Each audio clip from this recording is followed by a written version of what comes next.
Bulletproof Radio, a state of high performance. Hey, it's Dave Asprey with Bulletproof Radio. Today's cool fact of the day is that it turns out that practicing gratitude is an economical thing to do.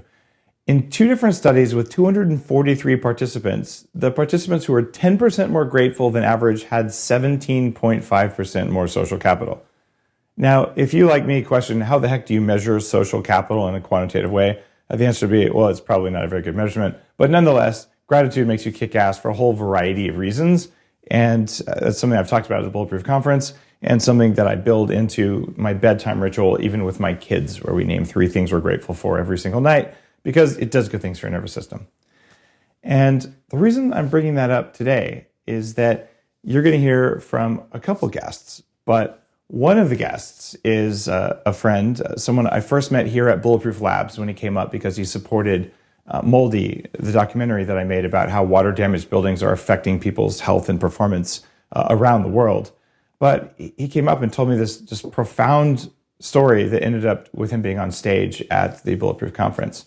I'm talking about Anthony Coletti and his partner Joe Martino, who are working together on Collective Evolution, which is a website that has a lot of really valuable information about consciousness. And it was Anthony who had kind of a profound experience using Bulletproof to come back from many gunshot wounds. You're going to hear about that in this interview, I'm sure. And also I want to talk about the growth of a grassroots organization that's really become one of the most popular alternative media production and community outlets. And we're talking full-length articles, tons of videos, and live events, which are all about raising awareness of how the world works and to create more consciousness. If you've been listening to Bulletproof Radio for a while, you know that I'm all in on that movement, where the idea that you can control your biology by changing the world around you. How do you control your biology if you don't have an awareness of what it's doing? And that awareness is called consciousness. So this website and this whole community is at collective-evolution.com. And in today's show, we're going to talk about, well, what happened with all these multiple gunshot wounds and how Anthony got to be where he is today. And we're going to talk about how a community as powerful as Collective Evolution formed and what's in it for you when you're listening. Like why do you care about consciousness and how do we make it easier?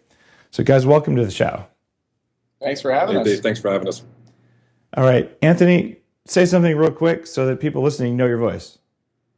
How's it going? It's Anthony Coletti here from Collective Evolution. All right. And Joe, give us your voice. How you doing? It's Joe Martino, founder of Collective Evolution. Great to be on the show. All right. If you are watching this on the YouTube channel, bulletproofexec.com/YouTube, you'd actually be able to see these guys. But if you're listening in your car, you're sitting at work and you're listening, that's cool too. So now at least I'll do my best to sort out the names for you. And Joe's the founder of Collective Evolution, and Anthony joined later after some time as the biggest medical marijuana grower in Toronto. And if you've never been to Toronto, it is a ginormous city. I mean, this is a pretty big thing. So let's see, what else do I want to say to introduce you guys? Should we just go in? Anthony, I guess let's just talk to me about what that multiple gunshot wounds. I know your story really well because you were sitting right up here in the studio when you told me. I just about fell out of my chair. But what happened? Well, while I was a medical marijuana grower, to be honest, I could have been in one of the biggest ones in Canada. I just felt like I was being humble on the Bulletproof stage, and I went with Toronto. But while I was a grower, I was leaving a bar one fateful night, and a hitman dressed all in white popped up out of nowhere, began shooting into the car. I was hit 5 times in the car. I got out of the car and went for a double leg takedown, kind of like a la Hoist Gracie. So you're an MMA guy. Got it. I'm an MMA guy. I've been doing martial arts since I was a kid. I was shot 2 more times, and then I ran back to the bar where I left, and I laid down, controlled my breathing as I learned in martial arts, and then my new life began. So 5 gunshot wounds, and you actually did manage to at least halfway take the guy down, so you ran away? Well, one bullet went through my left arm, which paralyzed my arm, or else I'm sure I would have got him. Well, at least his outfit wasn't white anymore, right? I don't know. I was face down, but I did manage to rip off a piece of his outfit with my right hand. Wow. We did some DNA testing, but no luck. Nothing conclusive. No. So, and this was obviously drug related for the most part, and you were a legal grower, like you weren't doing illegal stuff, but clearly someone didn't like that. Well, yeah, marijuana has a street value. So at that time, there's a lot of things that happened before this where I believe I kind of manifested this. Believe it or not, I wanted out of these circles and what I was doing, and I wasn't content just being in business to make money. I felt that this was my evolution from becoming an entrepreneur to a socialpreneur. So I believe I manifested it by saying certain things to certain people that I knew was an issue, and I knew that they stood to gain pretty much somewhere around $1 million if I was missing. So they were going to have you missing and buried somewhere, probably. So That's right. It sounds like there should be a movie made about this because you came back. I mean, you make the Karate Kid look like a total pussy. That's awesome. I've never heard that one before, but yeah. Well, he kind of was one, actually. But I just made half the world mad right now. Sorry, everyone. It's an amazing story. So tell me a little bit more about what happened. So you go into the bar. You're barely breathing, right? You're laying there, and someone calls 911. And what was your recovery like? What happened? I was left with a collapsed lung. All the bullets are pretty much inside of me. I have an 8-inch gash on the back of my head. So when I went for that double leg takedown, I believe he was going for a headshot, and I ducked the bullet. So if I would have been even a half an inch higher, the bullet would have hit me in the head. So I have an 8-inch gash just as it grazed the back of my head. So when I'm in the hospital, I have a paralyzed left arm and a collapsed lung.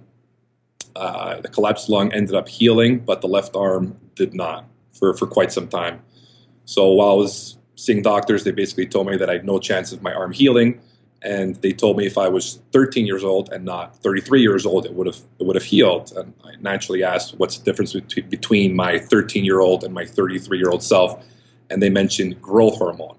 And that becomes relevant later on in the story and how I connected with you and Bulletproof and how I was able to be in the medical miracle books in terms of my arm healing, which should have never healed. So you had a fully severed nerve. And what did you do to make it come back? Believe it or not, it wasn't fully severed. It was compressed as the bullet hit my arm, okay, which is almost even worse. While I was obviously researching for ways to increase growth hormone, I came across, obviously you. I was 250 pounds at the time. Now I'm 200 a little heavy. Pounds. So I was 50 pounds heavier. Okay. And I was living somewhat of a toxic lifestyle. I was drinking, smoking cigarettes, no drugs or anything like that. But I wasn't really feeling good. I wasn't optimized. I definitely was not bulletproof. So I came across you in another podcast, and I started drinking the Bulletproof coffee. I felt better. You can say another podcast. It was. I'm cool. Okay, okay. I wasn't sure. I was always a fan of Joe Rogan, watching the UFC and whatnot. So I saw you on the Joe Rogan podcast. He brought this stuff to a lot of people. I'm actually grateful for that. So. Awesome. As I mentioned on stage at the conference, you were wearing these red glasses, and you called yourself the Bulletproof Executive, which I thought was incredible because you were bulletproof and I was bulletproof. Yeah, so, actually bulletproof, right? It's actually bulletproof. So I felt that this might be some message from the universe, some divine intervention. So I decided to follow down the rabbit hole and follow this Dave Asprey as I just knew, the Bulletproof Executive at that time. And I came across Bulletproof coffee. I started eating in terms of the Bulletproof diet. I started sleeping 9 hours a night to increase growth hormone. I learned transcendental meditation. So I began meditating. What else did I do? I did so many things. A high intensity interval training. Sometimes, because obviously it has synergistic qualities in terms of increasing growth hormone if you do that while you're fasting in the morning. Yep. And for someone to do that, just drinking black coffee, typical intermittent fasting, is absolutely terrible. It was so difficult that I'd have to take a nap after. I was super cranky. But with the butter and whatnot, it just sustained me. Yeah. And I would break my fast, as you indicate on your website, just after my workout. And I did this for months. After 2 months of not healing, the doctor said I had absolutely no chance, but I kept faith in my regimen and your information and knowledge. And 8.5 months later, my hand came back, and I'm happy to say that I'm 100% now. Actually, I believe it's the ARX machine at your place. Is that what it's called? The one I have downstairs, the one you were playing with. Yeah, I was able to hit 565 pounds, so I was pretty happy about that because I haven't seen that record broken yet.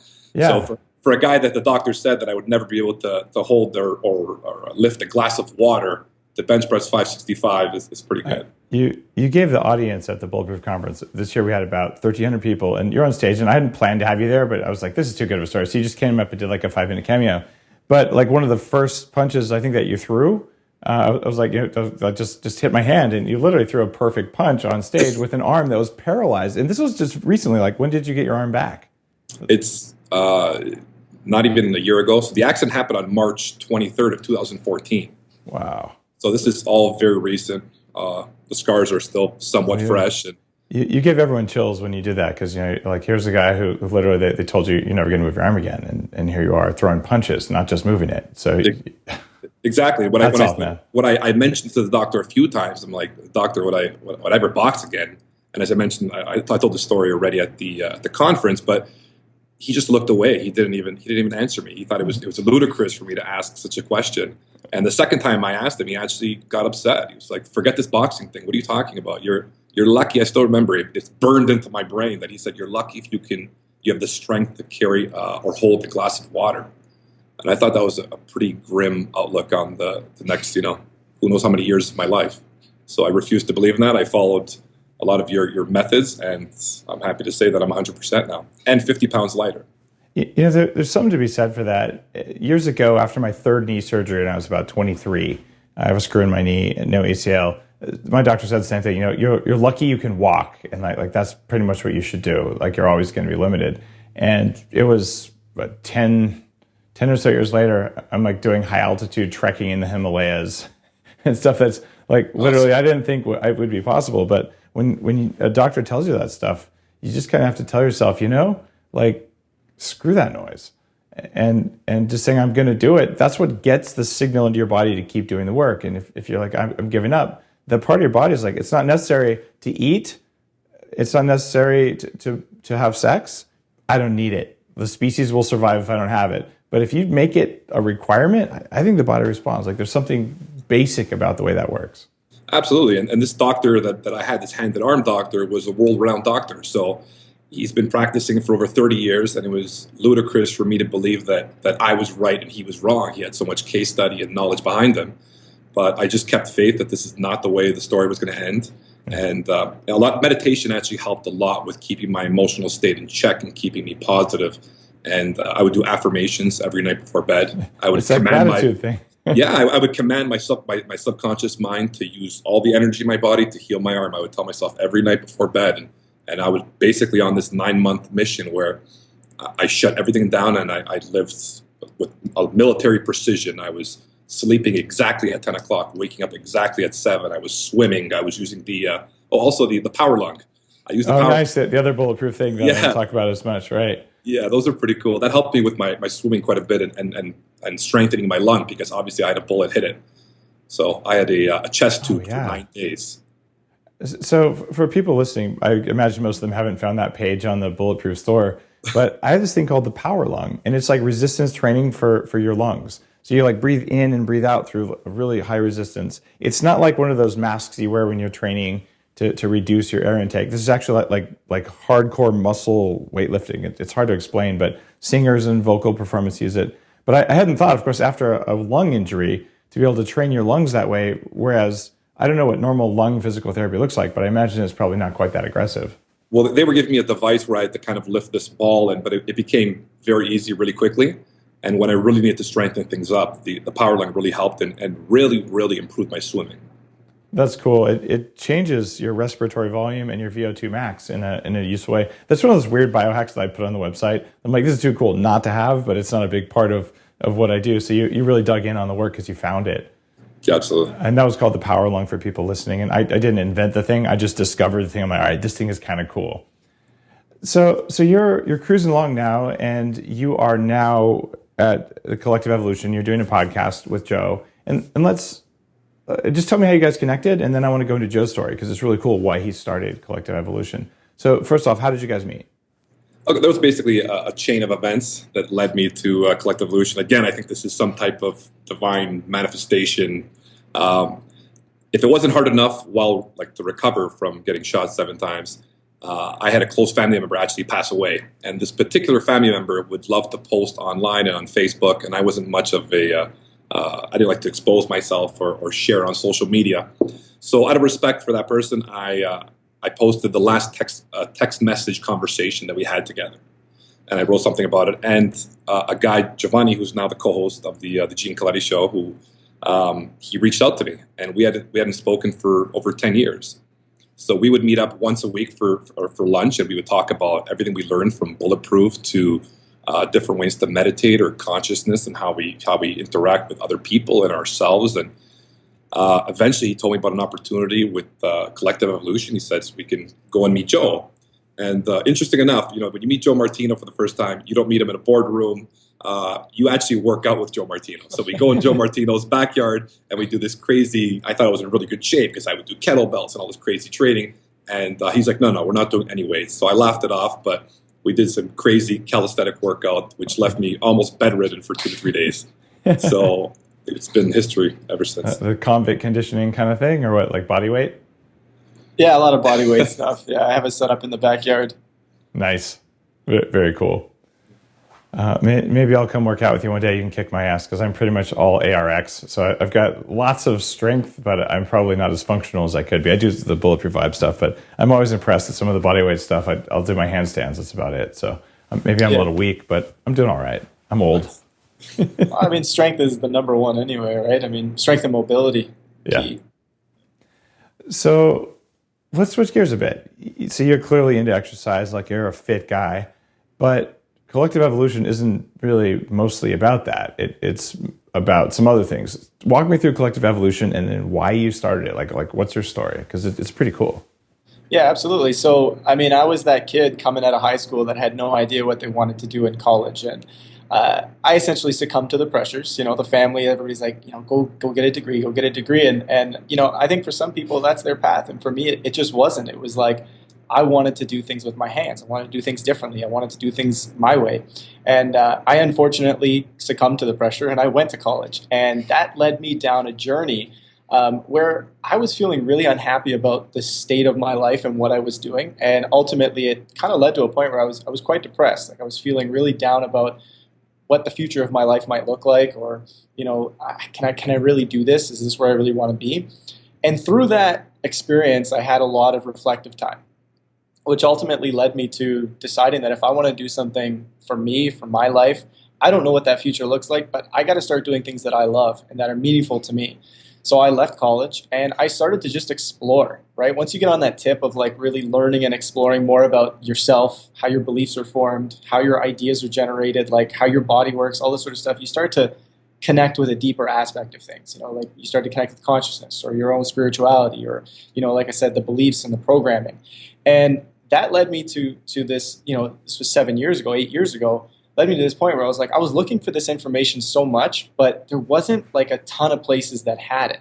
And so it was like, well, why not create a platform that would allow me to talk about these experiences, whether it be spiritual related, whether it be about changing our belief systems, whether it be about exploring things that, the mainstream's not really talking about, but that people should know.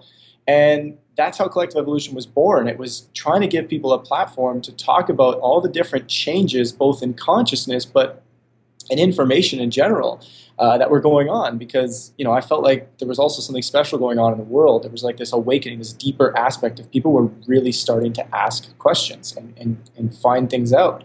So that's what inspired Collective Evolution. And now it's a news and media platform that essentially is going through anything from, lifestyle related changes to changes in consciousness, all that sort of stuff, throwing in alternative news. So you can find like a whole bevy of content there.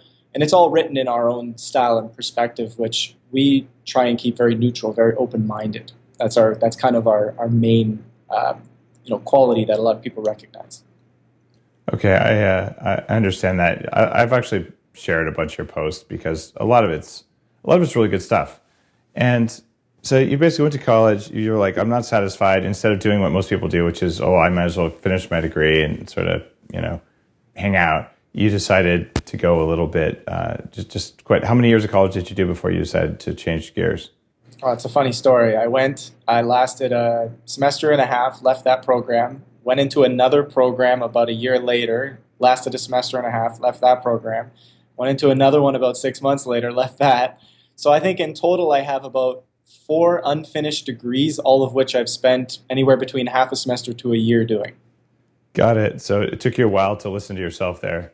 Yeah. I think you're the only guest out of almost 300 guests on Bulletproof Radio who's been like, then unfortunately I went to college. Yeah.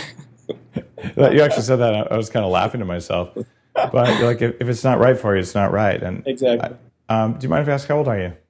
I'm 28 right now. 28.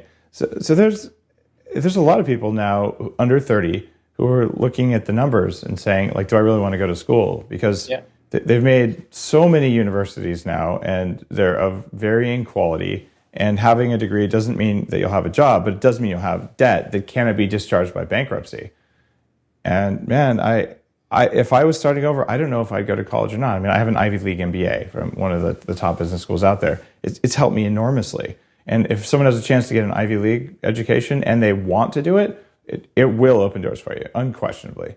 But could you open those doors without it by putting in the time and working and learning how things work from someone who's actually practicing what it is you care about? You probably could, and it might be a better choice. And for you, it sounds like it was an obvious choice. Yeah, I think it comes down to, and I think where my greatest inspiration comes from is, I've seen a lot of kids, that were when I was 18 or when I was 19 or, and even now, I mean, it's 2016. It's a very different landscape out there when it comes to business, technology, communication. All this stuff's different.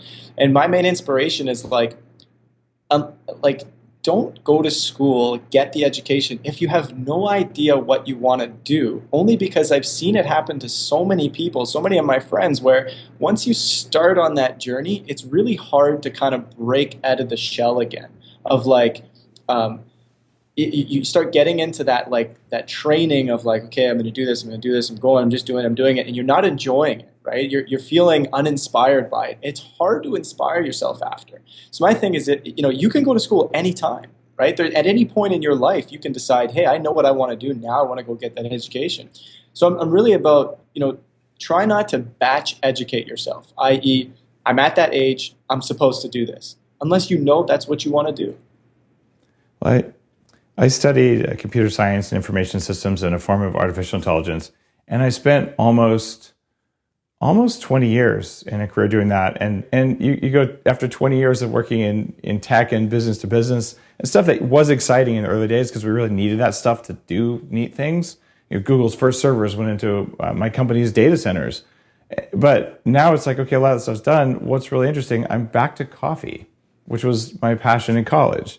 The only time I ever got an A in calculus, and I had to take at least 6 calculus classes, if memory serves, was the semester I discovered espresso. Because I was like 3 shots of espresso before class. It was an 8 a.m. class, which is the worst time for me. And I'm like kind of shaking, but man, I could focus.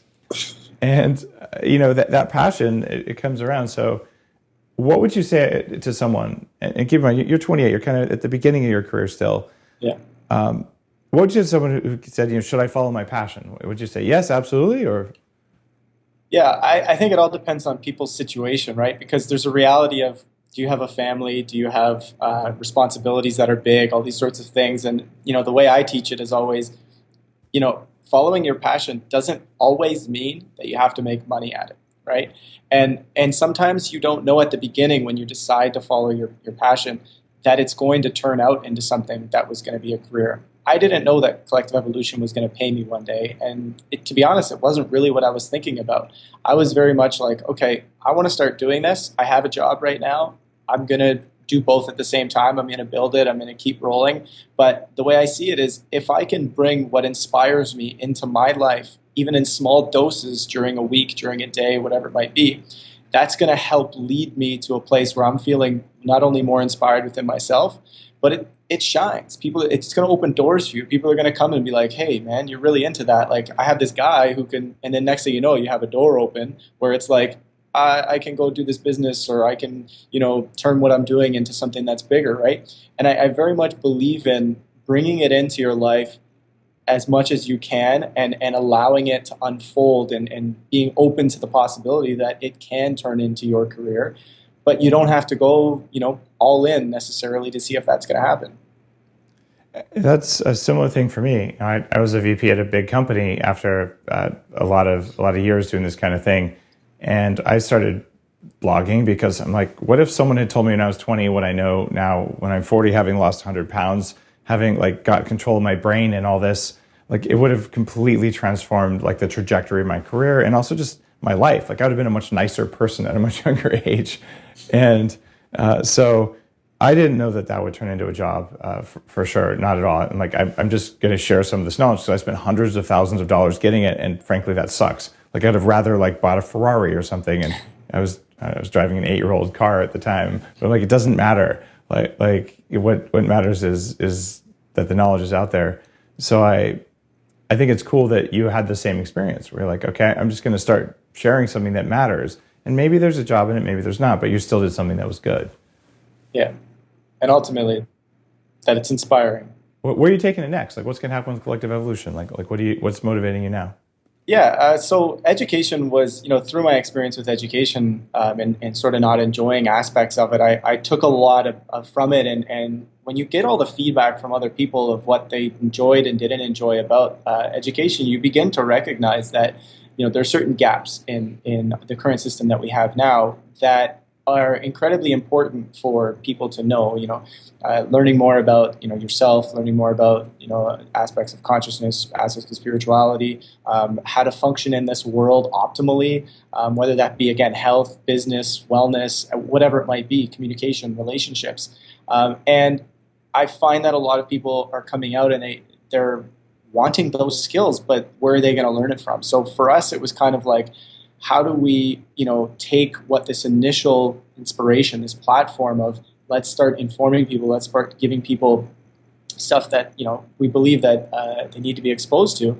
And now we're looking at, okay, let's create a bit of an education platform. Let's create something where we can have courses, where we can have how-tos, where we can have things that allow people to experience these things that they may not get through education, that they can take at any point in life, right? So again, it's like, sort of filling that gap or filling that void that's there within the education system that we feel needs to be filled. And that's kind of the next direction, I think, for us is really applying that model to what we're currently doing. And to be honest, I kind of see it becoming a bigger end of even what we're doing now, probably getting more popular, being something that applies to even more people. You give a talk called How to Change Your Life as a TED Talk. Yeah. Well, it's TEDx, but I mean, let's face it, TEDx is not TED, but still, it's cool. Yeah, 100%. I've also given a TEDx talk, but not a TED Talk, so I'm with you there. Just so people listening understand what we're talking about. What is the secret on how to change your life? Kind of give me the Cliff's Notes from your TED Talk.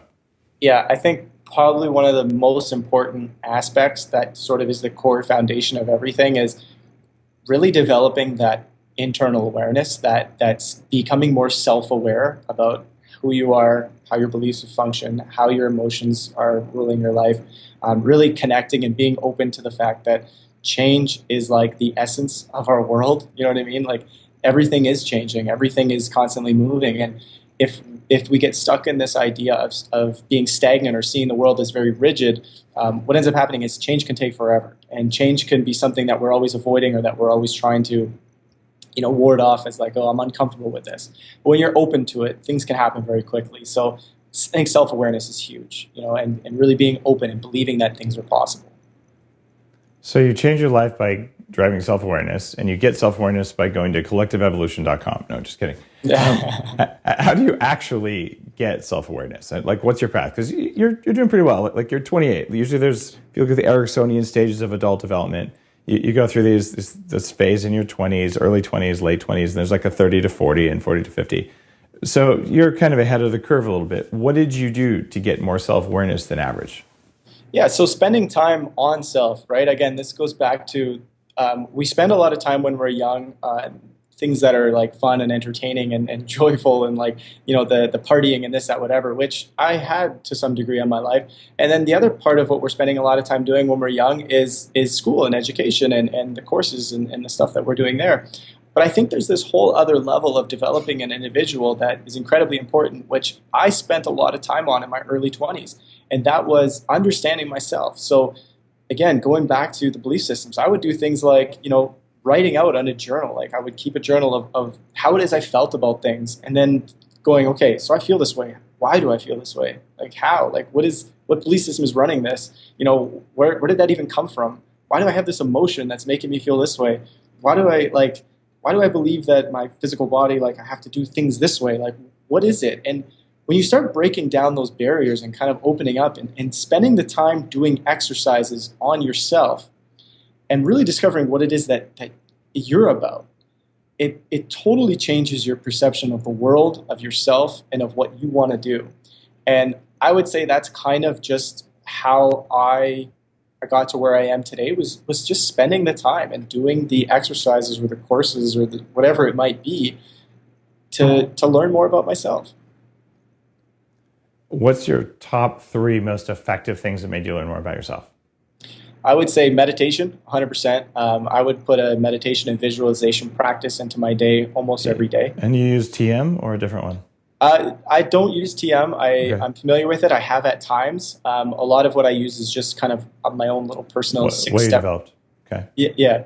And then I'll journal, which is, I think, a great, reflective piece that you could do every day. At the end of the day, again, reflecting on your life, reflecting on yourself, reflecting on what happened that day, how you felt about something. And then the other one probably would just be don't stop learning and exposing yourself to things. Like the more you look at other people and what they're doing, or, you know, new discoveries, or, you know, this person's way of discovering more about themselves, the more it's like your mind is continually searching and exploring, and you're exposing yourself to the richness that's already out there. And it helps you understand more about yourself at the end of the day. So that staying curious is something you can kind of cultivate, but isn't that something you're born with to a certain extent? I would agree, and I think at some point sometimes we almost forget, like we forget to be curious, or we forget that about that side of ourselves, or we kind of just, you know, fill our time with other things. So that sounds like a pretty reasonable thing to say. How many kids do you have?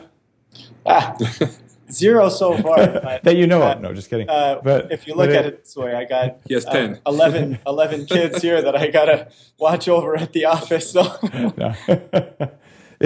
I'm just saying that it's kind of funny because I did a lot of my own personal awareness work before I had a family, because it is even more challenging when you've got a little one that wakes you up at 6 a.m. like, oh, I thought I was going to meditate this morning. And like, oh yeah, I'll be a member of the Early Riser Club. Now, like, it doesn't matter if you want to be a member of the Early Riser Club. You're a member of the 2 a.m., 4 a.m., 6 a.m. Riser Club, whether you liked it or not. And when you thought you were going to meditate, you're actually like cleaning up poop or something. And so it becomes really hard to do like a focused meditation practice unless you like step out and go to a retreat. And that's why I think there's a pretty big market for these retreats for people who are like, okay, I finally found a way to drop the kids off with family or whatever. I just need 3 days to like get my head on straight. But what you're doing now, though, is really wise, because you've got all this time before you start a family, if you decide to start a family, and you've got flexibility, like maximum flexibility. You can start a company, what you're doing. And if you fail at starting a company, okay, like, did you lose your mortgage? Like, are your kids going to eat? Oh, wait, you don't have a mortgage. Oh, wait, you don't have kids. This is great, right? So your capacity to take on risk is really good. Your time and focus time to do personal awareness work is really good. So if you do all that stuff right in your 20s, instead of basically spending the entire time drunk, which is probably, well, I remember some of my time at UC Santa Barbara, but not all of it. We'll just put it that way. So I think you can do a lot. So you're kind of leading a great life. You're like, okay, start a company, 10 employees. And I've done my meditation work, and I exercise, I take care of myself. You're doing all this stuff right, but you're the exception, not the rule. What are you doing to make it so that the average person under 30 takes advantage of all these amazing opportunities instead of wasting it? Because I wish I hadn't wasted as much as I did. I mean, I worked my ass off, but it was only about money and work and nothing else. Yeah, that's a lot of what Collective Evolution does. So it's providing information, you could say, from a bit of a millennial voice to other young people out there. And it's saying, look, here's a totally different way of looking at things. So, we're covering anything from science and tech to alternative news to health and wellness and consciousness, right? So all that's coming out to people and pushing out through the main channels that a lot of younger people are fully engaged with: Facebook, Instagram, Snapchat, all these sorts of things. And it's giving them that opportunity to go, oh, here's what this, oh, okay, that's something different to think about. And, for me personally, I've started building out a course it's giving people the how-to, from front to back, exactly how to actually implement this in your life. And the reason behind that is because, it's one thing to consume an article online or watch a quick video online. It's a totally other thing to sort of have a guide, to take someone by the hand. How do I actually do it? And so, again, this leads to the education platform we're building and my inspiration behind my course. It's here's how you can actually do this, because I think that this is very important. When you look at millennials or younger people, and that's not to exclude older people as well. I believe they're in very much a similar boat, but they're looking at the world, they're looking at their lives, they're looking at what's happening, and they're going, something's not quite right, or it's like something's missing, or like that questioning is happening so much right now, as I believe, again, people are evolving through this very different time in the world right now. And they're saying, oh, how can we do things differently? I'm not feeling fulfilled by this. I'm not feeling like this is what I want to do. Where can I go? What can I do? And that's the gap we're trying to fill for people. That's we're trying to answer those questions with people through what we're doing. Well, I think it's working. You guys have some pretty cool posts, and some of it's a little bit wacky though. I got to say, Anthony, are poo-powered planes the jet fuel of the future? Unbelievable. Did you tell him about that? Did you tell him about that? Connect the dots for me here, man. Okay. Well, I've always been fascinated with inventions and figuring things out. So when I came to collective evolution, I was fascinated with the idea that I could connect with people and understand marketing and virality and trying to connect with as many people as possible. And I love inventions. So I came across this information that United Airlines was using cow poop to create jet fuel. And I love the idea of it because I think technology is how we're going to fix things in the future through innovation. And it was like it was taking care of two problems. It was creating a solution. So we have too much of this cow poop, and we burn too much jet fuel that comes from obviously unsustainable resources. We can put it together. We can create one solution. I thought it was genius. I gave it what I believed was a clever title, and it did what it did. Question for you: was it grass-fed poop or no? I'm not quite sure. I'll do my research. That part of the industry hasn't shifted yet. Yeah. I like it that you're able to write about stuff like that, and I do some similar posts to Facebook.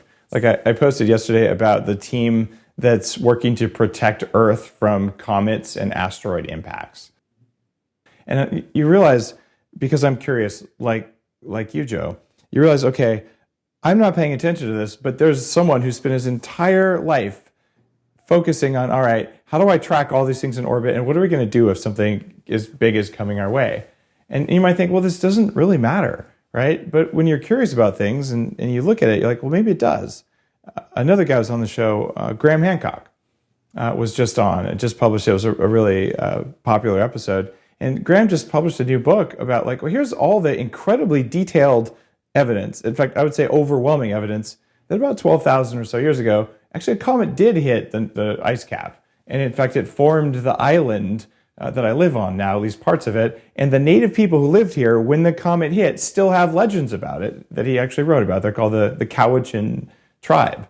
And not so far away is Cowichan Lake. And I'm like, okay, someone who's curious is going to look at this and find micro pieces of iron across the globe and say, all right, stuff happens. So here I am, I focus on how do you kick more ass? You're like, okay, well, if a comet kicks her ass, it's a totally different animal. And it probably happened, right? At least once, if not twice. So I'm looking at all that. How do you stay curious? But then why would I post that on the Bulletproof website? I'm like, because I'm grateful, because it's cool. And I like it that you guys do the same thing on Collective Evolution. Like, all right, having curiosity and not being just maniacally focused on this one little thing is something that I think everyone respects. And as long as you're posting within things that people care about and things that are respectful. I love poo-powered jet planes. I think that's cool. But it's funny. I just want people listening to be like, all right, it's not one of those, if you don't meditate, you're a loser sites. Because there are sites like that, right? Yeah, I mean, to touch on that point, one of the most fascinating parts of, okay, so you'll reach 15, 20 million people in a month, and you think to yourself, okay, how did that happen? And you start looking at the different topics, the different articles that people resonated with, and you're like, there's tons all across the board of different things. And you start to realize that everybody has different values, everybody has different interests. And what one of the most fascinating things we've learned over the 7 years of doing this is that everybody's in to becoming a better version of themselves is different. And that's fascinating. So it's like somebody found out how to meditate because they first clicked on an article about power planes. Or somebody determined that they were going to make a better version of themselves because they initially clicked on an article about a quinoa recipe. Or somebody about a UFO sighting. Somebody about, some other thing that happened in worldly news, right? It's like we write about all these different things, and then we get these emails and these stories of like, I clicked through your article based on this, and then 3 months later, my whole life has changed. It's like, It's fascinating how it happens. It is pretty cool, and it's very hard to map out when you're looking at it. But I have a question. How many people follow you on Snapchat? As of right now, I think our Snapchat account is, I don't even know. We haven't pushed it much. We do Instagram right now heavy, and we do Facebook heavy. Okay, so I have like the Dave Asprey. By the way, people are saying Dave.Asprey on Instagram. I finally have my own Instagram aside from the Bulletproof one. They're both really cool. The Bulletproof one is very artsy, but I'm like, here's a picture of me with strange electrodes, and I put it up. So I'm working on that as well. But when I look at Snapchat, I'm like, as far as I know, last time I checked, you have to be naked when you're using Snapchat. But I'm seeing a bunch of people say like, okay, no, if you're going to talk to anyone under 30, you have to be on Snapchat. And I don't know, man. I've always been an early innovator, disruptive technology kind of guy, but I'm not getting it. So I was hoping that you'd be like, oh yeah, Snapchat changed my life. I actually meditate with Snapchat, and I was going to have to learn it. But you're sort of giving me a pass here, aren't you? I'll actually say that I'm a little bit in the same boat as you in the sense of like, I see the value in it at times, and at other times I'm like, I don't see the value in it. I mean, from a strictly economical perspective, there's probably ways to monetize it. Am I passionate about going on Snapchat and recording something so that someone sees it? I mean, other than brand development, I don't really know how valuable Snapchat is, and so we just haven't jumped on it that much yet. It's an interesting discussion. I look at it, if I'm going to take time, at this point, Bulletproof Radio reaches millions and millions of people, about 25 million plus downloads so far, which puts it in the very upper tier of shows. And that's dozens and dozens of full human lifetimes if people are listening to this.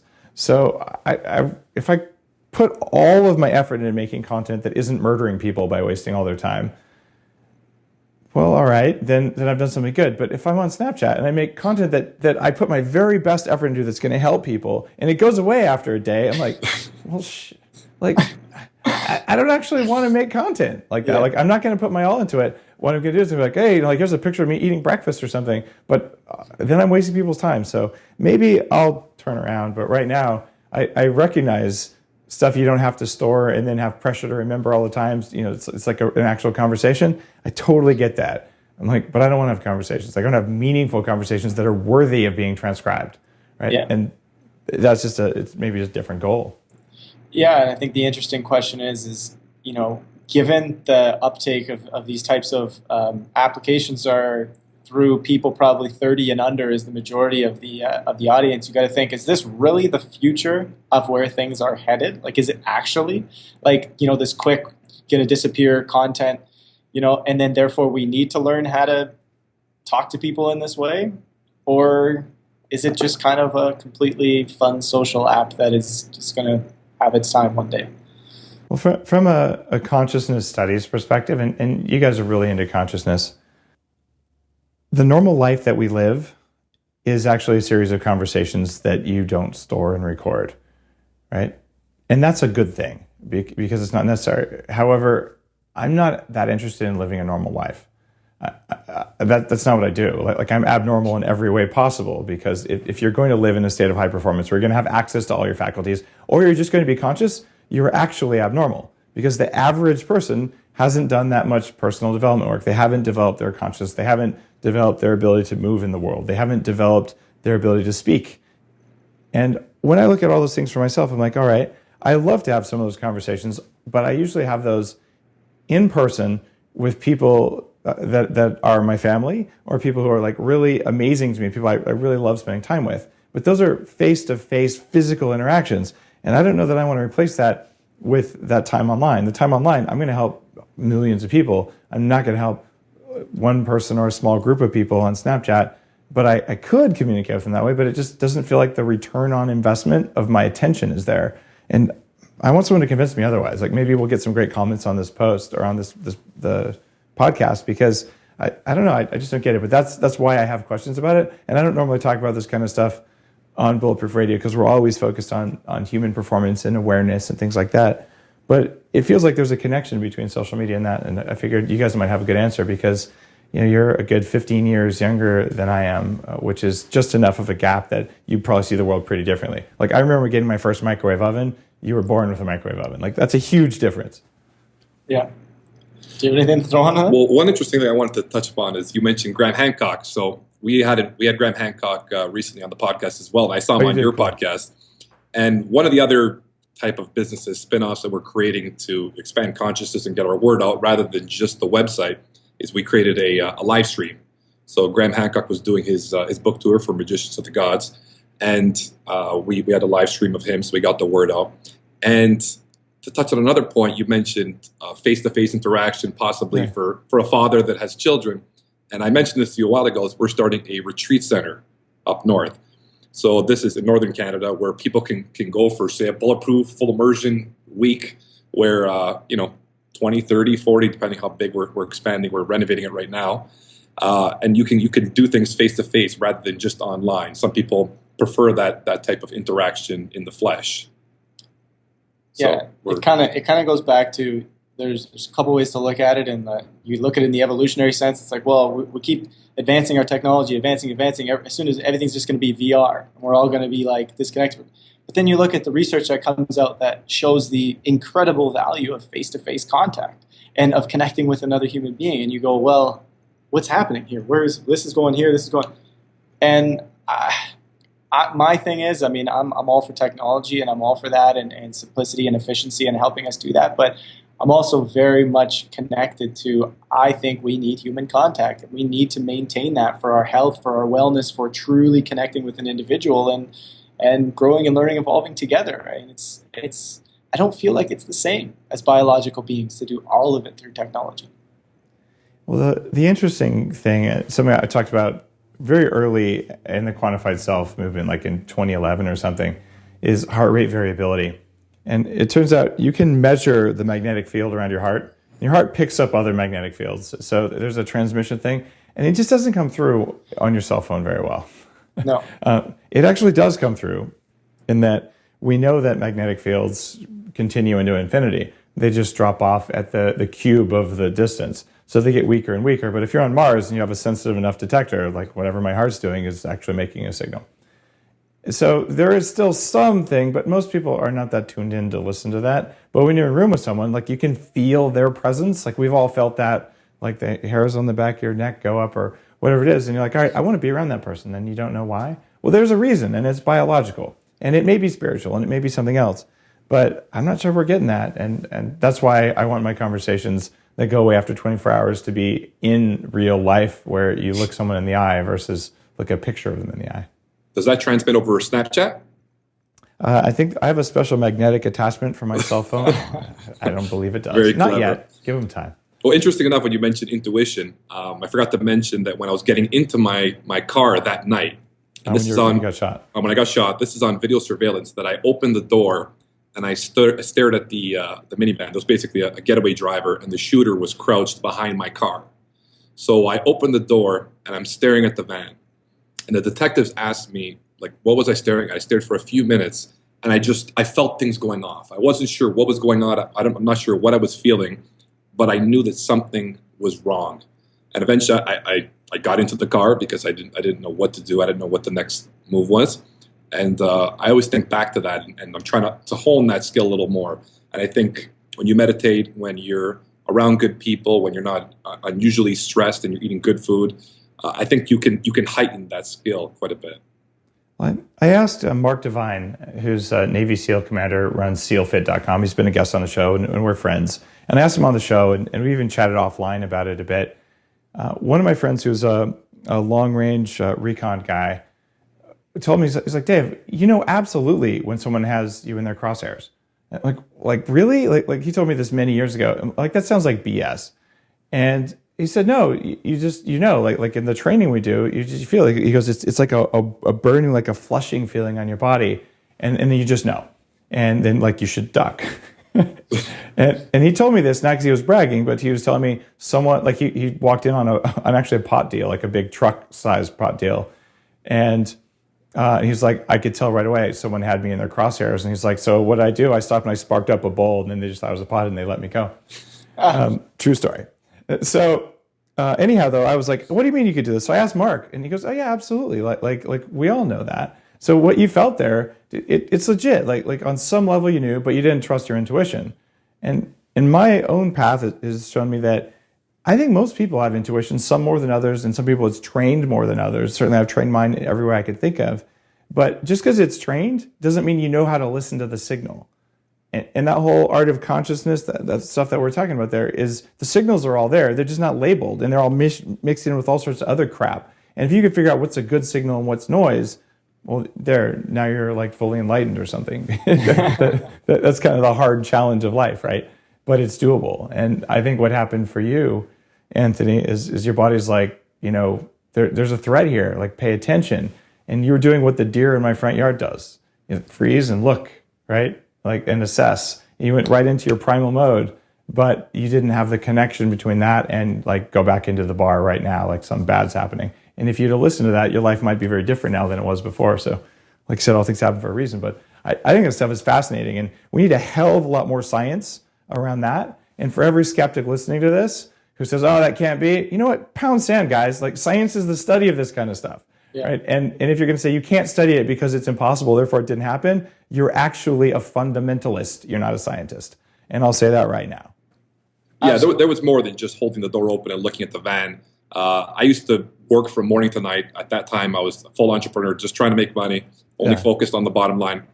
And that day, for some reason, I went home in the afternoon and I went to sleep, which is completely unusual. And I believe my body, everything was gearing up for what was about to happen. Yeah. And one really weird thing is 2 weeks before the accident, I had like a daydream that a guy in a white suit was shooting at me.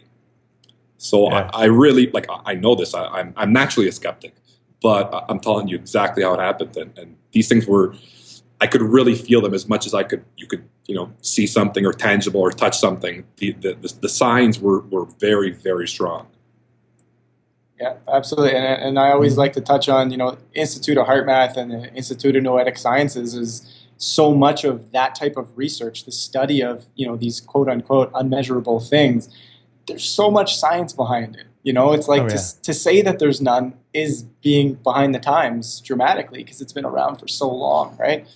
And I think that's one of the most fascinating ends of the work that we do is keeping up with and looking. I mean, we've chatted with these institutions a number of times just to hear what's the latest, greatest coming out, and it's crazy. Like it's awesome what's happening, and the curiosity. Again, that's what it comes down to, right? We're learning more about our world than we ever thought was even possible.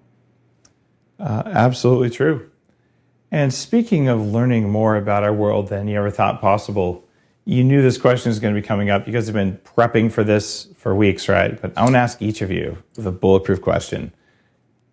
If someone came to you tomorrow and said, I want to kick more ass at every single thing I do in my life, I want to be more bulletproof, what are the 3 most important things that I should know about? Number one, and I just got to go on my own personal experience, was meditation. Meditation changed everything for me. That basically calmed me down. It put me more in tune, and it allowed me to become better at everything. When I meditated, I was better at working out. I was a better friend. I was a better brother, a better son, a better student. So that definitely is at the top of my list. Also, and I'm not saying this because I'm talking to you, but bulletproof coffee. I used to drink a tremendous amount of coffee, and it made me feel jittery and weird. And I would get those spikes of energy where, you're not optimized when you're super hyper because you can't concentrate, and all of a sudden you crash, and now you're not optimized because you're super tired and you have this brain fog. So it really found that middle ground, that middle balance, and it also decreased the number of cups of coffee I drank per day. Yeah. Because I used to drink at least, I would say, like 4 or 5 large cups of coffee, and I was almost like a drug addict. I was chasing something that I could never get. I was never optimized.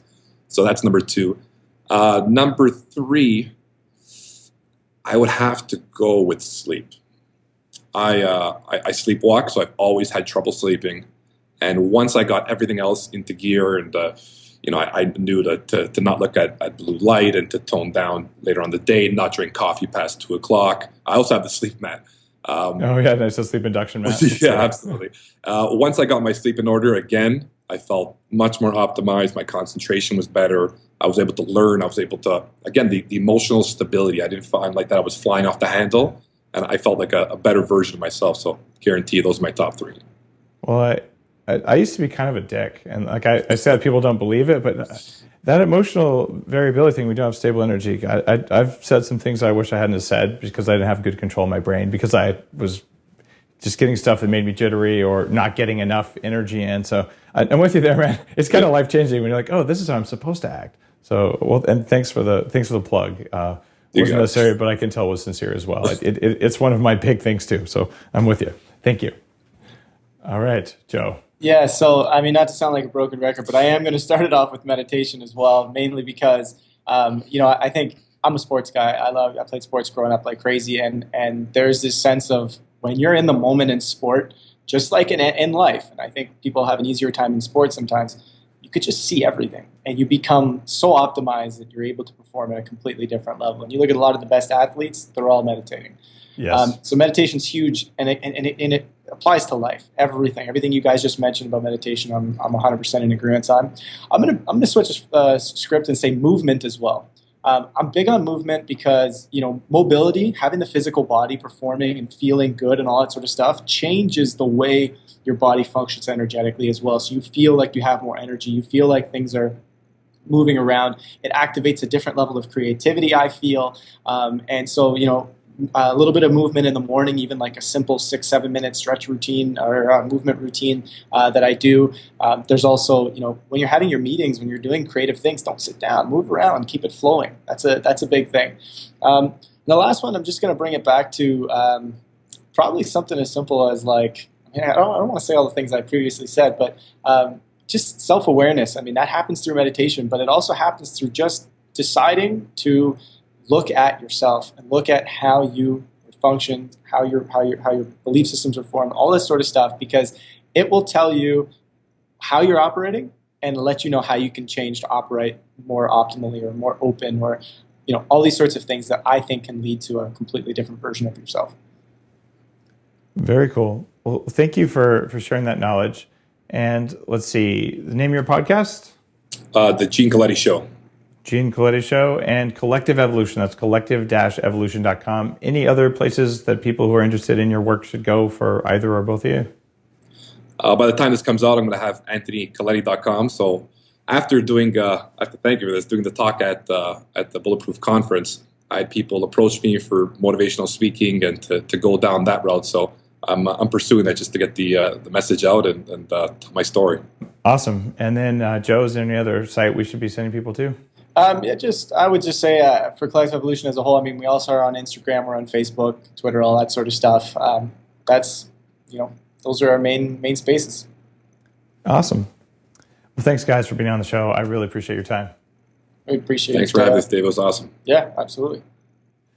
If you enjoyed today's episode, which of course you did because you've been listening, this is like almost episode number 300, somewhere in that range, and that's pretty cool. There's a couple things you could do. One is you could say, hey, I like the show. Go to iTunes and say that. And we also talked about a few cool things. We talked about Bulletproof coffee. You need Bulletproof upgraded coffee beans, which are made with a different process and lab tested like no other coffee beans. Brain octane oil. So these are the things that just get that energy into your brain every single day. We talked about the sleep induction mat, which can help you go to sleep. And we talked about some other cool stuff like minimizing exposure to blue light. I haven't talked about this much, but there's something called the Zen Tech protector that goes on your iPhone or on your laptop. Bulletproof manufactures these things, and they block the spectrum of blue light that's most stressful to your eyes and that most suppresses melatonin. So my phone, wherever I put it, actually has one of these things on it. You can't see that it's on there even during the day, but what ends up happening is, well, you use your phone at night and it works. And magically, the screen fairy, if you're watching on YouTube, it's a little box like this and it sticks on the back of your phone. So if you want to sleep better, if you're going to look at your phone before you go to bed, you're not going to make melatonin for 4 hours. Zen Tech on the Bulletproof website can help you reduce the scope of that problem. Dim your lights, turn off the bright light in your bathroom, and do all the other sleep hack stuff I talked about. But it actually can give you enough energy to make big changes in your life. You can recover faster. And it's a one-time thing. It takes about 30 seconds to get it lined up right on your phone, and you never think about it again. The set it and forget it biohacks that give you benefit every day are the most powerful ones, which is why I went to the trouble of making the Zen Tech. So if you haven't seen that, check it out. In the meantime, another show's coming up in another few days for you, and I'm having a great time doing these. I get to hang out with amazing guys like Joe and Anthony, and I'm going to keep doing this and keep bringing you the very best. Have a great day.